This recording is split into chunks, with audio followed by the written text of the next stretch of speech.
जळगावमध्ये भव्य bus depot उभारण्याच्या कामाला गती मिळाली आहे। पालिकेच्या उद्यानाच्या तब्बल 3 ते 4 एकरवर बस डेपो उभारला जाणार आहे। ई बस सेवेसाठी जळगावमध्ये भव्य बस डेपो उभारला जाणार आहे। जळगाव शहर आणि शहरालगत असलेल्या गावांसाठी लवकरच ई बस सेवा सुरू होणार आहे। आढावा घेतलेला आहे आमच्या प्रतिनिधींनी, पाहूया।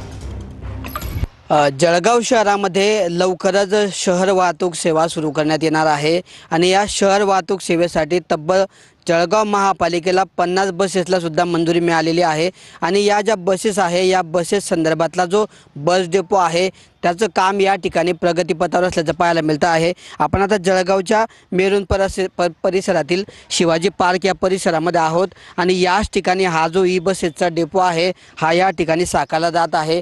जवळपास 50 बसेस ई बसेसला या ठिकाणी मंजुरी मिळाली असून त्याच बसेससाठी लागणारा डेपोचं काम या ठिकाणी जळगाव शहरात सुरू करण्यात आलेलं आहे। हे चार्जिंग स्टेशन असेल किंवा बस डेपोचं काम या ठिकाणी पूर्ण झाल्यानंतर या ज्या 50 ई बसेसला मंजुरी मिळालेली आहे त्या 50 ई बसेस त्या महापालिकेला मिळतील आणि त्यानंतरच लवकरात लवकर या ठिकाणी जळगाव शहर जी वाहतूक आहे ज्या जळगाव शहरातील वाहतूक सेवेला या ठिकाणी शुभारंभ केला जाणार असल्याची माहिती आहे।